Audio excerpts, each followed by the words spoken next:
Uma imigrante fica presa no arame navalha instalado na fronteira dos Estados Unidos com o México. E duas americanas são detidas, acusadas de alertar imigrantes sobre as operações da ICE. Os Estados Unidos batem recorde histórico. São 11 milhões,3 de pedidos pendentes de vistos e green cards, pressionando todo o sistema de imigração.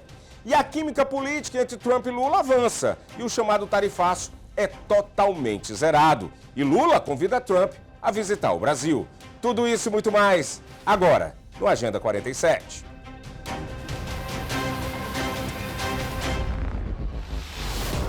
Olá, sejam bem-vindos ao Agenda 47, jornal dedicado a acompanhar de perto as principais ações que envolvem diretamente o 47º presidente dos Estados Unidos, Donald Trump, destacando os impactos diretos na vida dos imigrantes e da política americana. Estamos presentes em várias plataformas para que você fique sempre bem informado. Em todos os Estados Unidos e Canadá, pela SPT Television, SIC Internacional, e também na plataforma de stream SPT Plus. E claro, no canal no YouTube Seaba Brazilian Television. Informação de qualidade, credibilidade e conexão direta com a nossa comunidade, onde quer que você esteja. Agentes da CBP resgataram uma mulher que ficou presa no arame navalha, tipo um arame farpado, enquanto tentava cruzar ilegalmente a cerca na fronteira dos Estados Unidos com o México. Em publicação nas redes sociais, a agência escreveu: deveria ter escolhido o caminho legal, agora está presa conosco. O caso ocorreu na área de El Paso, no Texas, e evidencia os riscos das tentativas irregulares de travessia e reforça o alerta oficial. Os imigrantes só haverá segurança se usar o caminho autorizado. Abrigos de imigrantes em Tijuana, na fronteira com São Diego, estão praticamente vazios depois da nova ofensiva do presidente Donald Trump contra pedidos de asilo. Desde que ele voltou à Casa Branca em janeiro, o governo cortou o acesso ao asilo e reforçou o muro e ampliou deportações. Resultado? As travessias ilegais na fronteira do sul despencaram e as detenções caíram quase 90%, atingindo o menor nível em décadas. Segundo dados oficiais e reportagem da agência de notícias Reuters e de veículos norte-americanos, enquanto Washington comemora a queda nos números, ativistas alertam para o custo humano. Milhares de pessoas presas em abrigos pelo México, sem saber se esperam, retornam ou arriscam rotas ainda mais perigosas. Acompanhe essa reportagem da agência Reuters. A vida na fronteira sul dos Estados Unidos mudou visivelmente desde que o presidente Donald Trump assumiu o cargo. As travessias ilegais despencaram, com detenções na fronteira em queda de 90%, segundo dados oficiais dos Estados Unidos. A rápida mudança é evidente nos muitos abrigos para migrantes do lado mexicano, especialmente em Tijuana. Ali, a passagem para San Diego, conhecida como El Chaparral, é uma das mais movimentadas do mundo. Já houve época em que até 200 migrantes dormiam no chão de concreto do abrigo Juventude 2000, alguns chegando a ocupar a calçada. Hoje, segundo o diretor do abrigo, José Maria Garcia, esse número está mais próximo de 20 visitantes. Este ano, em que as coisas mudaram completamente e não existe nenhum programa de ajuda para as comunidades, as pessoas estão se instalando na cidade. E talvez alguns estejam tentando de alguma forma cruzar, mas a realidade é que a grande maioria está ficando aqui na cidade de Tijuana ou nas zonas de fronteira. Garcia não é o único a perceber mudanças desde que Trump revogou direitos de solicitantes de asilo, prometeu deportar um número recorde de imigrantes e reservou 170 bilhões de dólares para a fiscalização migratória. Outros abrigos também relatam reduções drásticas. O abrigo Embaixadores de Jesus, um complexo com dormitórios, uma igreja e uma escola no alto de uma montanha, viu o número de hóspedes cair para menos da metade dos 1.200 registrados há um ano. Na prática, as pessoas estão esperando Donald Trump terminar o mandato para ver o que vai acontecer. As pessoas que ficam comigo são pessoas que não podem voltar para o seu país, ou para a sua cidade, falando dos mexicanos. Os venezuelanos dizem que, se voltarem para o seu país, vão ser castigados. Os cubanos dizem o mesmo. Então, o que os venezuelanos e os cubanos fazem é conseguir documentos aqui, do México. E como podemos ver, eles já abriram seus negócios e estão esperando para ver o que acontece. Seguindo a legislação dos Estados Unidos, o governo Biden acolheu solicitantes de asilo que demonstrassem medo plausível de tortura ou perseguição em seus países de origem.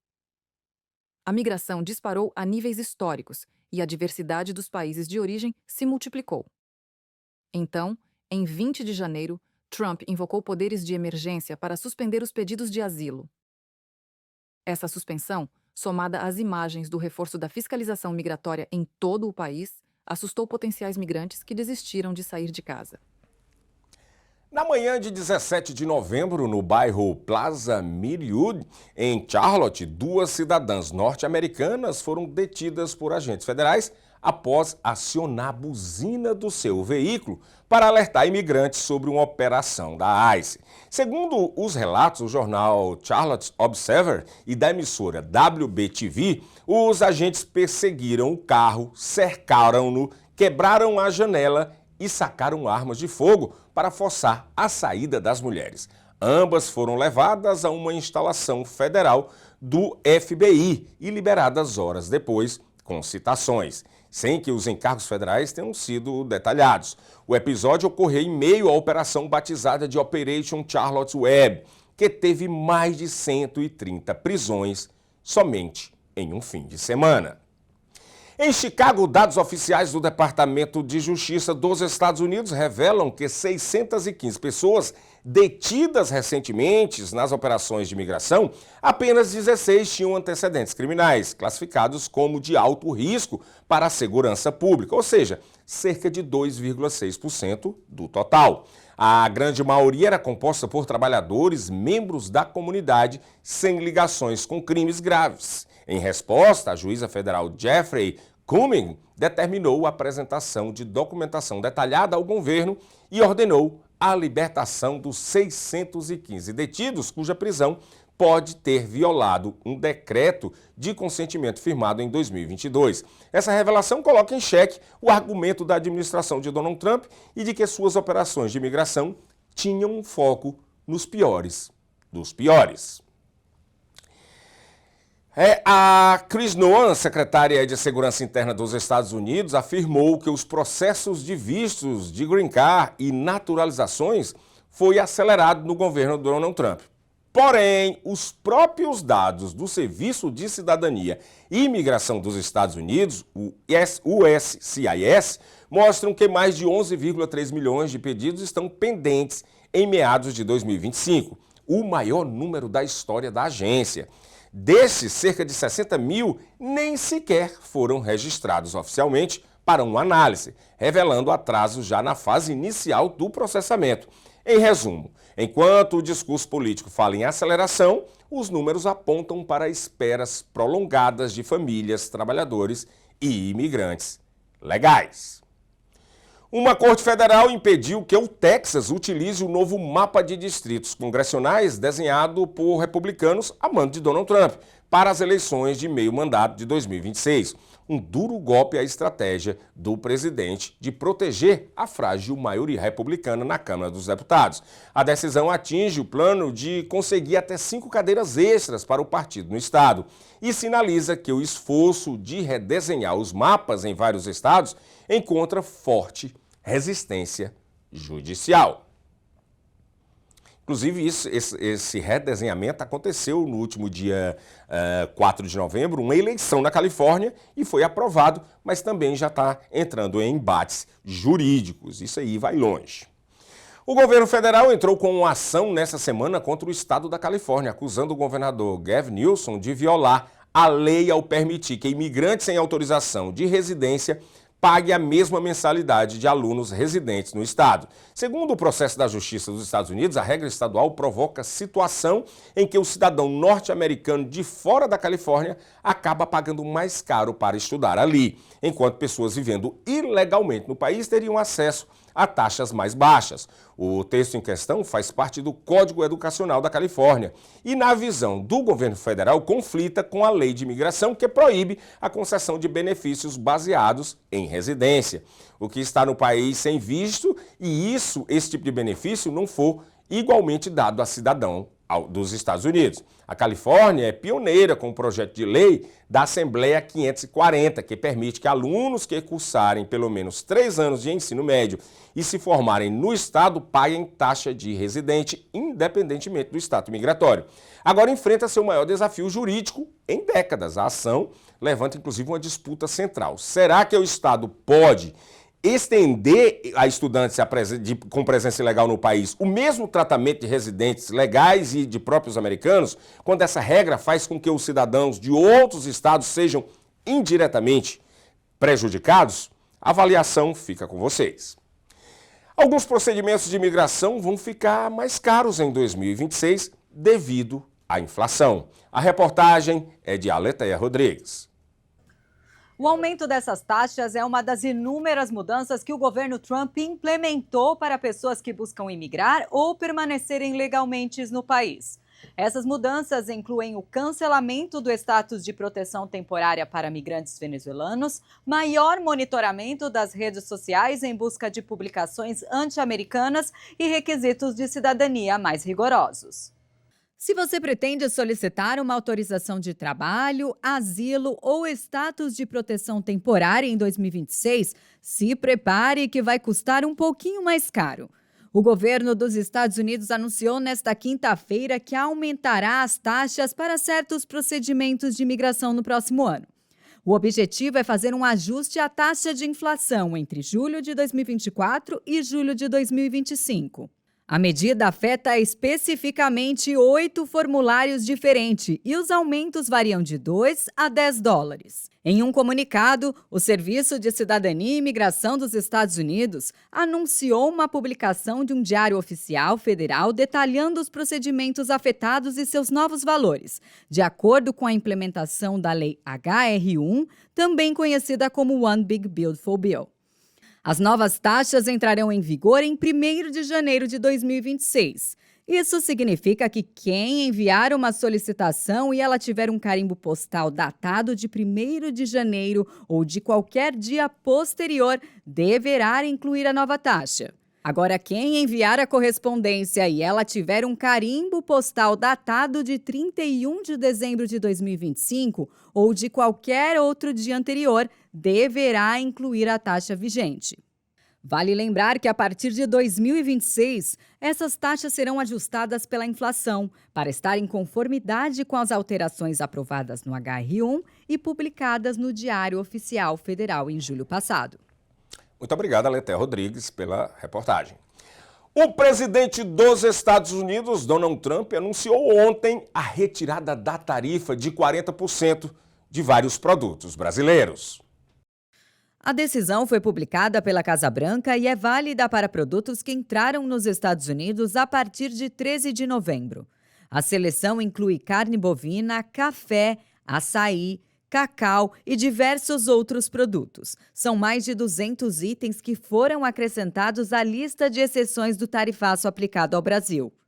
Na semana passada, os Estados Unidos já haviam reduzido as tarifas de importação de cerca de 200 produtos alimentícios, incluindo café, carne, açaí e manga. Para o Brasil, as taxas haviam caído de 50% para 40%. Em nota, o setor de carnes comemorou a decisão por considerar que reforça a estabilidade no comércio dos países e mantém as condições equilibradas. Já os representantes do setor de café consideraram um presente de Natal antecipado. A decisão dos Estados Unidos é incluir o café entre os produtos que terão as tarifas retiradas. O secretário de Comércio e Relações Internacionais do Ministério da Agricultura e Pecuária, Luiz Rua, também se posicionou sobre a decisão de Trump e afirmou que, além da carne, café e frutas, a decisão é muito importante para água de coco e castanhas, cadeias produtivas também incluídas na retirada de tarifas. Alguns dias atrás aqui eu comentei que um dos produtos que eu mais gosto do Brasil e estava realmente super caro era o açaí. Espero voltar a tomar ou comer um açaí, como falam os paraenses, naquele precinho especial novamente.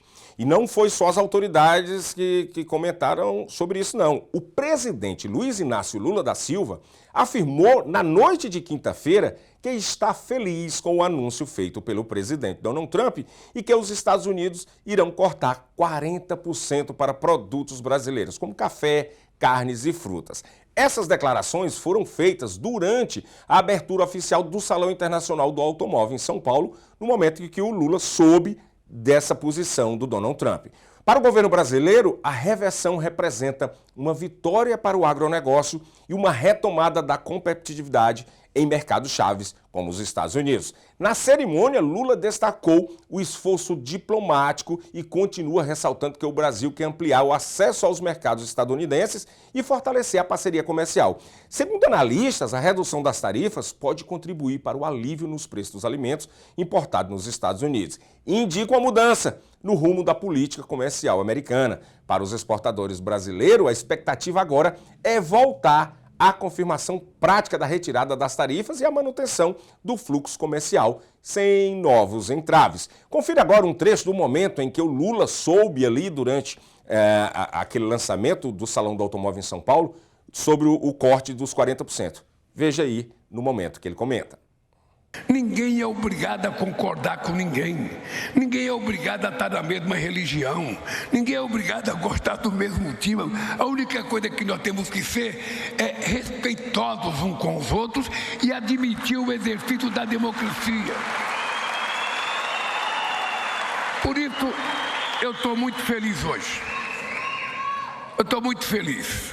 Vocês estão lembrados que quando houve a crise de 2008, famosa crise que começou nos Estados Unidos, o subprime, quando o mundo todo estava caindo aos pedaços, eu dizia, essa crise vai ser uma marolinha no Brasil.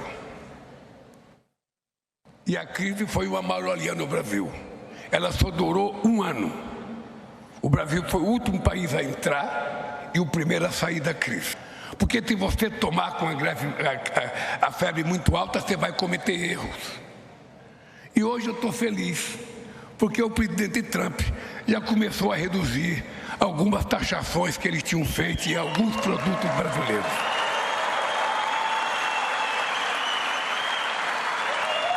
E essas coisas vão acontecer na medida em que a gente consiga galgar respeito das pessoas. Ninguém respeita quem não se respeita. Ninguém. Em política, em economia, não tem mágica. Você tem que fazer aquilo que é possível fazer, na hora que você tem que fazer, sem pregar ninguém de sobressalto. Logo após a cerimônia de abertura no Salão Internacional do Automóvel de São Paulo, o presidente Lula deu uma entrevista e convidou o Donald Trump para visitar o Brasil. E o chefe da Casa Branca respondeu que está disposto sim a receber o brasileiro em Washington, num gesto diplomático de peso. Os dois líderes celebraram a decisão dos Estados Unidos de cancelar a tarifa de 40% sobre uma série de produtos brasileiros, destacando o café, a carne e frutas, que são consideradas por Lula um sinal muito importante para a relação civilizada entre o Brasil e os Estados Unidos.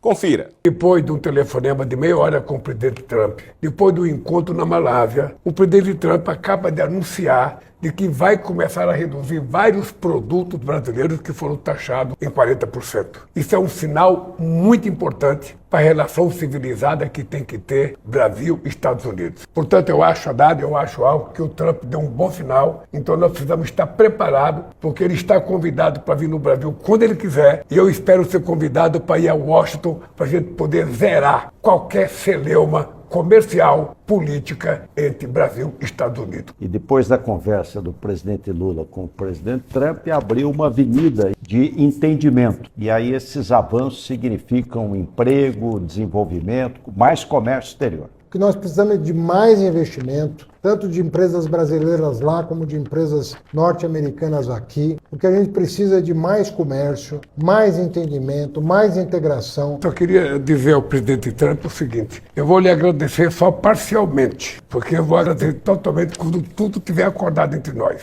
Agora eu queria dizer uma coisa, presidente. Se em apenas 2 conversas nós já chegamos ao que chegamos hoje, acho que com 3 ou 4 conversas nós iremos fazer com que Brasil e Estados Unidos vivam em harmonia, politicamente e comercialmente. Que essa relação volte a ficar cada dia melhor para os nossos povos, os americanos, os brasileiros, enfim, e que os empresários possam realmente avançar aí para um progresso dos 2 países. O Exército dos Estados Unidos está reativando e modernizando a antiga base naval de Roosevelt Roads, em Porto Rico, desativada desde 2004 e localizada a cerca de 800 quilômetros da Venezuela. Uma investigação visual da agência Reuters, com imagens de satélite e vídeos, mostra pistas sendo recuperadas, vias internas sendo repavimentadas e novas estruturas que preparam o local para operações militares prolongadas no Caribe. Oficialmente, Washington fala em combate ao narcotráfico e que o reforço da segurança regional, mas analistas veem o movimento como parte de um plano de pressão militar sobre o governo de Nicolás Maduro, somando o envio do porta-aviões e o USS Gerald R. Ford e de outros navios de pequeno porte. Especialistas alertam que esse redesenho do mapa militar no Caribe aumenta o risco da escalada e de incidentes envolvendo as Forças Armadas Americanas e da Venezuela já nos próximos meses. Veja. Uma investigação visual da Reuters revelou que o Exército dos Estados Unidos está modernizando uma antiga base naval da Guerra Fria no Caribe, abandonada há muito tempo. Autoridades e especialistas afirmaram que isso poderia significar que o país está se preparando para uma possível ação dentro da Venezuela. Por que os Estados Unidos estão reativando a base agora? Isso não é algo que a região está acostumada a ver. Ryan Berg é diretor do Programa das Américas e chefe da Iniciativa Futuro da Venezuela no Centro de Estudos Estratégicos e Internacionais. Acredito que isso esteja acontecendo agora por várias razões. Primeiro, o governo Trump está muito interessado em demonstrar que está implementando um novo paradigma na luta contra o narcotráfico. Não é mais a Guarda Costeira dos Estados Unidos, a principal operadora nessas missões, mas sim a Marinha e a Força Aérea, que se uniram para apoiá-las e, em muitos aspectos, assumir o controle dessas missões. E acredito que este novo paradigma existe, porque a administração está empenhada em demonstrar que a designação de organizações terroristas estrangeiras aos cartéis na América Latina tem consequências. Neste caso, consequências letais. Desde o início de setembro, os Estados Unidos realizaram pelo menos 14 ataques contra supostas embarcações do tráfico de drogas no Caribe e no Pacífico, matando mais de 60 pessoas. A base Roosevelt Roads, localizada em Porto Rico e abandonada pelos Estados Unidos em 2004, era uma das maiores instalações navais norte-americanas do mundo. Sua posição estratégica oferece amplo espaço para o armazenamento de equipamentos. Como mostram fotografias tiradas pela Reuters em 17 de setembro, equipes começaram a limpar e a repavimentar as ruas que levam à pista. Além das melhorias nas capacidades de pouso e decolagem na base, os Estados Unidos estão construindo instalações em aeroportos civis em Porto Rico e em St. Croix, nas Ilhas Virgens, 2 territórios norte-americanos localizados a cerca de 800 quilômetros da Venezuela. Especialistas disseram que as novas construções têm o objetivo de permitir que as Forças Armadas dos Estados Unidos realizem operações no interior da Venezuela, algo que o presidente Donald Trump já sugeriu. Muitas das drogas venezuelanas entram pelo mar. Isso é algo que se vê, mas também vamos detê-las por terra. O destacamento militar norte-americano no Caribe começou em agosto com a chegada de navios de guerra, um submarino nuclear, aviões de combate e aeronaves espiãs. O grupo de ataque do porta-aviões Ford, com aproximadamente 10.000 soldados e dezenas de aeronaves e sistemas de armas, deixou o Mar Adriático e se dirige para a região.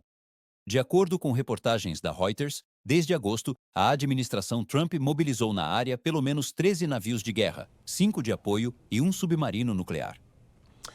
Uma última notícia, o prefeito eleito de Nova York, Zohran Mamdani, está a caminho de Washington para um encontro inédito com o presidente dos Estados Unidos, Donald Trump. A reunião está marcada para as 3 horas da tarde, horário de Nova York, desta sexta-feira, no Salão Oval da Casa Branca. A expectativa é alta. Trump, que chegou a chamar Mamdani de comunista, confirmou que vai recebê-lo e Mamdani pousou com um sorriso largo enquanto embarcava para a capital americana. O encontro entre os dois adversários declarados deve focar em temas como segurança pública, economia e moradia em Nova York. Embora os bastidores indiquem tensão, Mamdani se apresenta como porta-voz de uma cidade em transformação, enquanto Trump busca reafirmar sua influência sobre a principal metrópole dos Estados Unidos. Esse encontro vai dar o que falar e a gente vai acompanhar de perto, tá bom? Diretor, bota aqui na tela aqui as capas do jornal. Gazeta News, lá da Flórida, destaca temor crescente de naturalizados diante de operações imigratórias. Brasileiras presas por furto ao Walmart. E outro destaque aqui, brasileira que cruza os Estados Unidos em um caminhão, fala de uma reportagem. Estados Unidos aliviam tarifa sobre café, laranja e carne. Todos os jornais estão falando sobre isso. Outra capa aí, vamos lá, diretor? Vamos lá, diretor, vamos lá. Coloca outra capa aqui. Comunidade do Jornal dos Esportes. Comunidade da Universidade de Boston repudia a ação de estudantes que denunciou imigrantes ao ICE. O caso gerou intensos debates no campo sobre liberdade de expressão e segurança comunitária. Foi a história de um estudante que denunciou. Tem mais um, diretor? Tem?